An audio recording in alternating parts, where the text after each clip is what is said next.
GPSC દ્વારા 27/4/2025ના દિવસે જીપીએસસીની ઘણી બધી ટેકનિકલ પરીક્ષાઓ માટે જીએસનું કોમન પેપર થયું અને જેમાં બંધારણના સરસ મજાના પ્રશ્નો પૂછાયા છે. તો સૌથી પહેલો ક્વેશ્ચન છે કે બંધારણ વિશે નીચેના વિધાનો ધ્યાનમાં લો. બંધારણીય જોગવાઈઓના આધારે દેશમાં કાયદાઓ ઘડવામાં આવે છે. દેશના કાયદાઓ બંધારણને સુસંગત અને બંધારણીય જોગવાઈને આધીન જ હોવા જોઈએ. કાયદાઓ બંધારણની સર્વોપરી છે. તો અહીંયા બહુ સિમ્પલ જે છે પ્રશ્ન છે કે આપણે બધા જાણીએ કે ભારતમાં સર્વોચ્ચ જે છે ભારતનું બંધારણ છે અને બંધારણીય જોગવાઈઓને આધારે દેશમાં કાયદાઓ બને, જેને જે છે કેન્દ્ર સરકારને સત્તા આપી તો એ બનાવે, રાજ્યને આપી તો એ બનાવે. એ રીતે બધું જ જે છે બંધારણીય જોગવાઈઓ મુજબ થાય છે. દેશના કાયદાઓ બંધારણને સુસંગત અને બંધારણીય જોગવાઈને આધીન જ હોવા જોઈએ, બંધારણથી વિપરીત ના હોવા જોઈએ. તો એ પણ સાચું છે.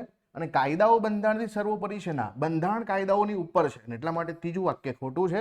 તો ત્રીજું ખોટું છે તો ઓટોમેટિકલી આપણો જવાબ આવશે ફક્ત 1 અને 2. તો આનો જવાબ શું છે? ફક્ત 1 અને 2 આનો જવાબ છે.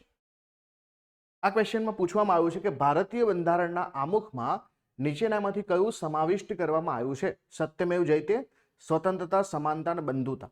જો ભારતના બંધારણના આમુખમાં સૌથી પહેલા તો ભારતનું નેચર બતાવ્યું છે કે ભારત કેવો દેશ છે, લોકતાંત્રિક અને સાર્વભૌમ, આવી રીતે. સાથે આપણા ગોલ બતાવ્યા છે કે આપણે સમાનતા પ્રાપ્ત કરવી છે, આપણે બંધુતા પ્રાપ્ત કરવી છે, આપણે જે છે સ્વતંત્રતા જે છે અલગ અલગ આપવામાં આવે છે લોકોને. તો કેવી જગ્યાએ સત્યમેવ જયતે આપણે લખ્યું નથી, પરંતુ સ્વતંત્રતા, સમાનતા અને બંધુતાના ખ્યાલો આપણે લખ્યા છે. ક્યારેક તમને એ પણ પૂછે કે આ કયા દેશમાંથી લેવામાં આવ્યા છે, કમેન્ટ કરો. ચલો, તો હવે જે છે અહીંયા આન્સર શું આવશે કે ફક્ત આપણે બીજું લીધું છે, પહેલું લીધું નથી. અને એટલા માટે જે છે આમુખની અંદર ફક્ત બીજાનો સમાવેશ થાય છે, પહેલાનો સમાવેશ થતો નથી. જીપીએસસીનો ફેવરેટ સુધારો છે 42મો સુધારો. અને આમાંથી ક્વેશ્ચન પૂછાયો છે કે તમારે આના વિશે કયા વિધાન સાચા છે એવું કહેવાનું છે. આમુખમાં સમાજવાદી, બિન સાંપ્રદાયિક શબ્દો ઉમેરવામાં આવ્યા. રાષ્ટ્રીય એકતા અને અખંડિતતાનો પણ આમુખમાં સમાવેશ કરવામાં આવ્યો. એક્ઝેક્ટલી 3 શબ્દો ઉમેરાયા છે 42મા સુધારામાં. એક જ વખત આમુખમાં સુધારો થયો છે. તો સમાજવાદી, બિન સાંપ્રદાયિક અને અખંડિતતા, આ 3 શબ્દો ઉમેરાયા છે. એટલા માટે પહેલું અને બીજું બંને વાક્યો અહીંયા સાચા પડશે. બંને વાક્યો સાચા છે. આજકાલ એવા પણ પ્રશ્નો પૂછાય છે કે શું બંધારણનું આમુખ જે છે જસ્ટિકેબલ છે, એના આધારે સંસદ કોઈ કાયદો બનાવી શકે કે ના બનાવી શકે? ચલો, તમારે આના વિશે કમેન્ટ કરવાની છે. આ ક્વેશ્ચનમાં તમને પૂછવામાં આવ્યું છે કે કઈ કઈ બાબતો જે છે તમને સંયુક્ત યાદીમાં જોવા મળે છે. તો આપણે જાણીએ છીએ કે 7મી અનુસૂચિ પ્રમાણે 3 પ્રકારની યાદી છે: કેન્દ્ર યાદી, રાજ્ય યાદી અને સંયુક્ત યાદી. કેન્દ્ર યાદીમાં કેન્દ્ર એટલે સંસદ કાયદા બનાવે, રાજ્ય યાદીમાં વિધાનસભા કાયદા બનાવે અને સંયુક્તમાં બંને પાસે પાવર છે. તો સૌથી પહેલા તો એવી બાબતો શોધીએ કે જેની અંદર જે છે કેન્દ્ર સરકારનો પાવર હોય. તો જે નાણું છે, બેન્કિંગ, નાણું, બરાબર, ડિફેન્સ, આ બધું જે છે કેન્દ્રમાં આવે. એટલે અહીંયા સંયુક્તમાં ત્રીજું તો આવશે નહીં, એટલે ત્રીજાવાળા બંને ઓપ્શન નીકળી જશે. બીજું, કાયદોની વ્યવસ્થા, લો એન્ડ ઓર્ડરની જ્યારે વાત કરવામાં આવે તો એ જે છે એકચ્યુઅલીમાં જે છે રાજ્યનો સબ્જેક્ટ છે. કોનો સબ્જેક્ટ છે? રાજ્યનો. પબ્લિક ઓર્ડર જે છે, વ્યવસ્થા, તો એ રાજ્યનો સબ્જેક્ટ છે. એટલે એ પણ નહીં આવે. તો આપણો જવાબ શું આવશે? 2 અને 4.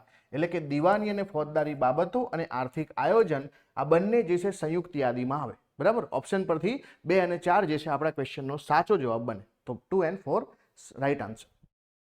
આ ક્વેશ્ચન છે થોડો ડિબેટેબલ છે પણ મસ્ત મજાનો ક્વેશ્ચન છે કે રાજ્યોમાં કાયદો અને વ્યવસ્થા વિશે નીચેના વિધાનો ધ્યાનમાં લો અને સાચા વિધાન તમારે પસંદ કરવાના છે. કે જો કેન્દ્રને એવું લાગે છે કે રાજ્યમાં કાયદો અને વ્યવસ્થા પડી ભાંગ્યા છે તો રાજ્યની સહમતિ સાથે તે રાજ્યમાં કેન્દ્રીય અનામત પોલીસ દળને મોકલી શકે છે. સેન્ટ્રલ જે રિઝર્વ ફોર્સિસ છે એમને મોકલી શકાય.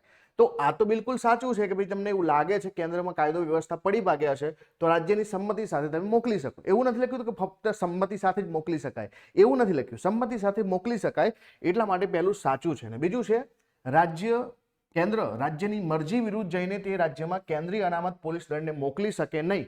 તો આ ખોટું છે, કેમ કે દેશની સુરક્ષાની જવાબદારી કેન્દ્ર પાસે છે અને કેન્દ્રને એવું લાગે કે ગમે ત્યારે જે છે કોઈ રાજ્યમાં કાયદો વ્યવસ્થા પડી ભાગ્યા છે તો સંમતિ સાથે અથવા તો વગર સંમતિ પણ જે છે રિઝર્વ જે છે પોલીસ દળો છે એને મોકલી શકાય. અને એટલા માટે બીજું ખોટું છે કે જે છે મોકલી શકે નહીં, આ ખોટું છે.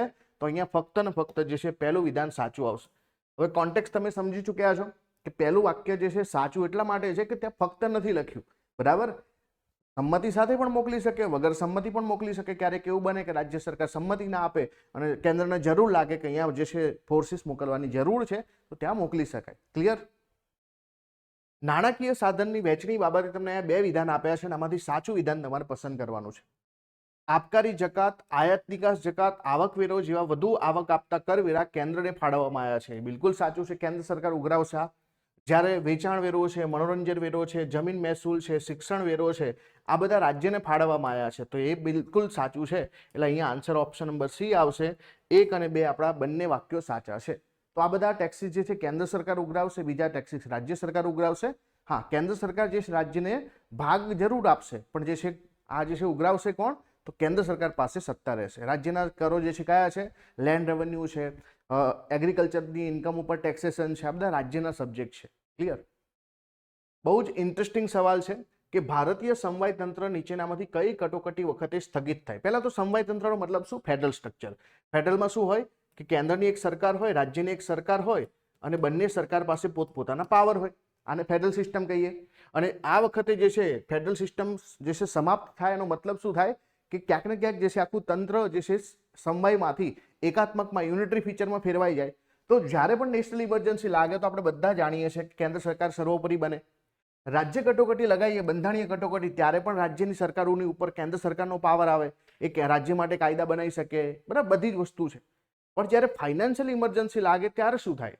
તો ત્યારે પણ જે છે રાજ્યની ફાઇનાન્શિયલ જે છે કહેવાય ને કે સ્ટેબિલિટી છે, રાજ્યની ફાઇનાન્શિયલ ઇન્ડિપેન્ડન્સ છે, એ ક્યાંક ને ક્યાંક કેન્દ્રના હાથમાં આવે છે. અને બિલો પાસ કરતી વખતે પણ, મની બિલ જેવા બિલો પાસ કરતી વખતે પણ રાજ્યની એટલે કેન્દ્રની પરમિશન લેવી પડે રાજ્ય. તો એનો મતલબ કે એની ઓટોનોમી જે છે ક્યાંક ને ક્યાંક ઓછી થાય છે. તો સમવાય તંત્રમાં ફેરફાર તો આવે જ છે ને. એટલા માટે 3 જે છે બિલકુલ સાચા આવશે. 1, 2, 3. અને એટલા જ માટે એવું કહેવાય છે કે કટોકટી જે છે કેવું ફીચર છે? તો કટોકટી જે છે યુનિટરી ફીચર છે. ક્યારેક પરીક્ષામાં તમને આવા સવાલો પૂછાય છે કે નીચેનામાંથી કયા ફીચર જે છે એ જે છે તમારા ફેડરલ સ્ટ્રક્ચરના ફીચર્સ છે અને કયા ફીચર્સ છે જે તમારા એકાત્મક ફીચર્સ છે. તો બંધારણીય જે છે કટોકટીની જ્યારે વાત આવે, કોઈ પણ કટોકટીની વાત આવે તો એ હંમેશા એકાત્મકમાં આવે. ક્લિયર? સિટીઝનશીપ જે છે એકાત્મકમાં આવે, ઓલ ઇન્ડિયા સર્વિસ જે છે એકાત્મકમાં આવે. તો આવા બધા તમારે જે છે હવે કયા કયા ફીચર જે સમવાય તંત્રના છે, 3 ફીચર તમારે કમેન્ટ કરવાના છે.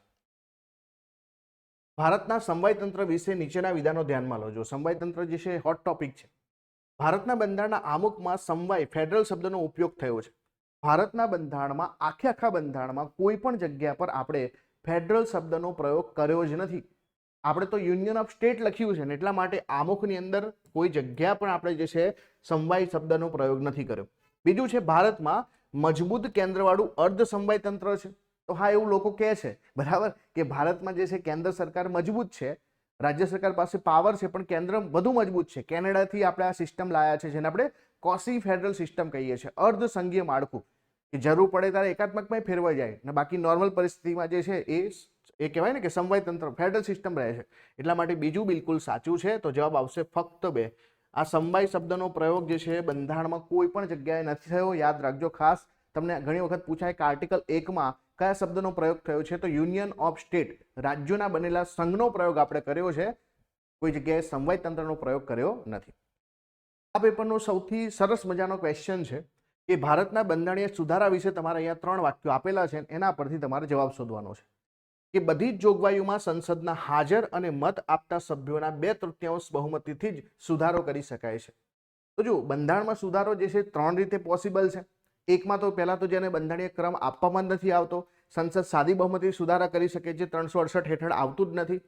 બાકીની 2 બાબતો છે કે 368માં કાં તો સંસદ જે છે સ્પેશિયલ મેજોરિટી સાથે સુધારા કરી શકે, અને બીજી બાબત છે કે સંસદ પણ કરી શકે સુધારા સાથે, પણ એના માટે જેને રાજ્યોના 50%થી પણ વધુ રાજ્યોની સાદી બહુમતીની જરૂર પડે.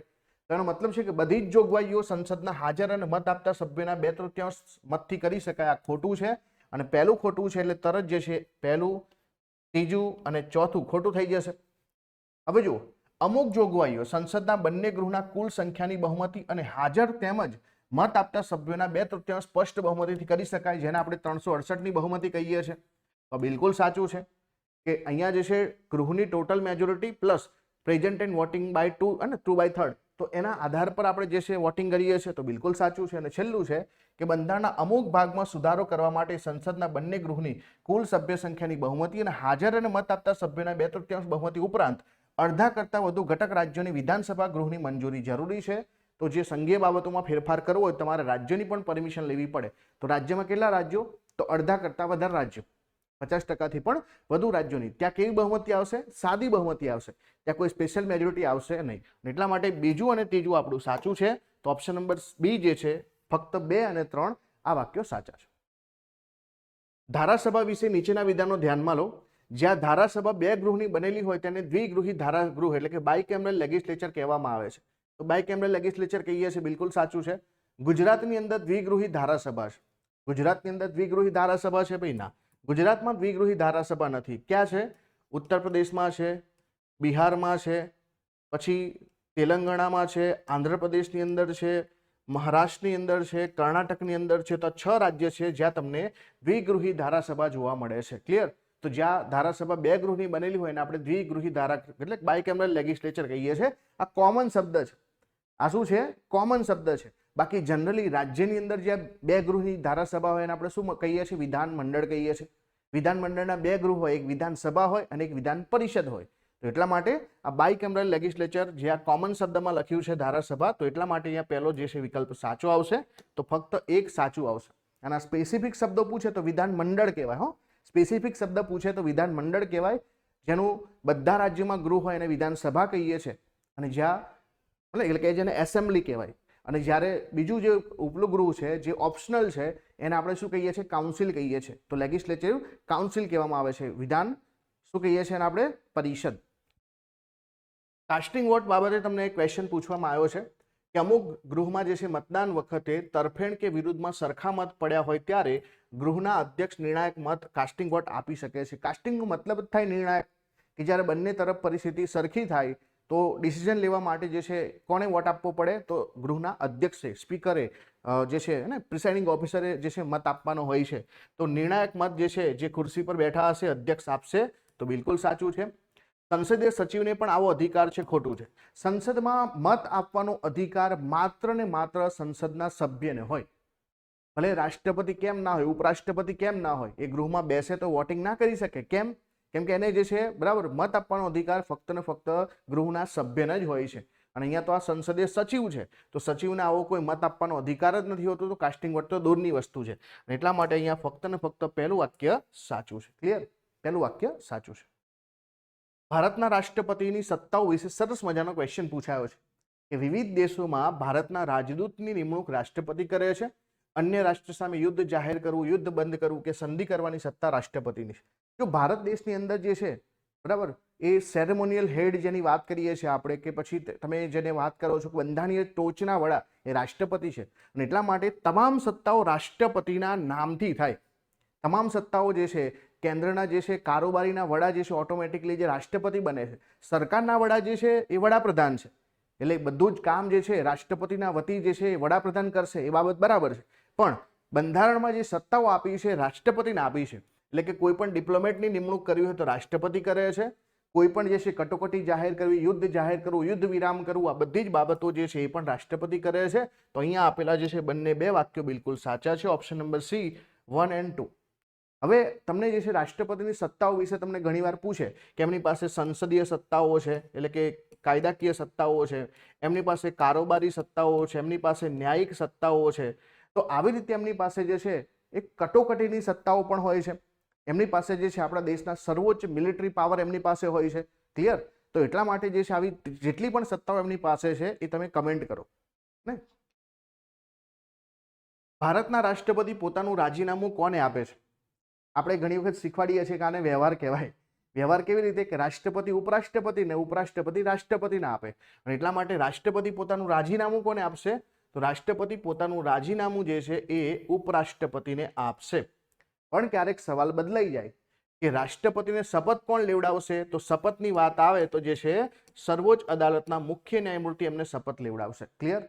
સર્વોચ્ચ અદાલતના જે છે મુખ્ય ન્યાયમૂર્તિ જે છે એ એમને શપથ લેવડાવશે. પણ રાજીનામું તો કોણ આપશે? રાજીનામું રાષ્ટ્રપતિ ઉપરાષ્ટ્રપતિને, ઉપરાષ્ટ્રપતિ રાષ્ટ્રપતિને રાજીનામું આપશે. એટલા માટે અહીંયા જે છે શું કહેવાશે ભાઈ? આ વ્યવહાર કહેવાશે. આ ક્વેશ્ચન જે છે ડિસ્પ્યુટેડ રહેશે. ક્વેશ્ચનનો જવાબ જે છે તમે જીપીએસસી આન્સર કી આપે ત્યારે જોજો ઘણા બધા જે છે ડાઉટ થશે કે રાજ્યપાલની સત્તા વ્યવહારમાં મુખ્ય પ્રધાનને તેમનું મંત્રીમંડળ ભોગવે છે. હવે આ તો બધા જાણીએ છીએ કેન્દ્રમાં જેમ રાષ્ટ્રપતિની સત્તા જે છે વડાપ્રધાન ભોગવે એમ રાજ્યમાં મુખ્ય પ્રધાન એમનું મંત્રીમંડળ ભોગવે છે. તો સાચું છે. અને બીજું છે રાજ્યપાલ કોઈ રાજકીય પક્ષ સાથે સંકળાયેલા હોઈ શકે છે. હવે આ બાબતે કોઈ સ્પષ્ટતા નથી, કેમ કે એવું જે છે બંધારણમાં તો કોઈ જગ્યાએ લખ્યું નથી કે રાજ્યપાલ જે છે એ નોન પાર્ટી મેમ્બર હશે. તો એનો મતલબ જે છે કે હોઈ પણ શકે, ના પણ હોઈ શકે. તો આઈડિયલી શું હોવું જોઈએ? આઈડિયલી હોવું જોઈએ કે રાજ્યપાલ જે છે એક નિષ્પક્ષ હોદ્દો ભોગવે છે, એટલા માટે એને જે છે કોઈ પાર્ટીના સભ્ય ના હોવું જોઈએ. અને એ પરિસ્થિતિ પ્રમાણે જવા જઈએ તો આપણું પહેલું વાક્ય સાચું છે. પણ સંકળાયેલા ના હોઈ શકે, સંકળાયેલા ના જ હોવા જોઈએ એવું કોઈ જગ્યાએ બંધારણમાં લખ્યું નથી. એટલે કાં તો ફક્ત એક પણ હોઈ શકે, કાં તો ફક્ત એક અને બે પણ હોઈ શકે. અને એટલા માટે જે છે આ ક્વેશ્ચનમાં ડિસ્પ્યુટ થોડો રહેશે. આ સરસ મજાનો ક્વેશ્ચન છે કે સ્થાનિક સ્વરાજની સંસ્થા વિશે નીચેના વિધાનો ધ્યાનમાં લો. જિલ્લા પંચાયતના વહીવટી વડા જિલ્લા પંચાયતના પ્રમુખ છે.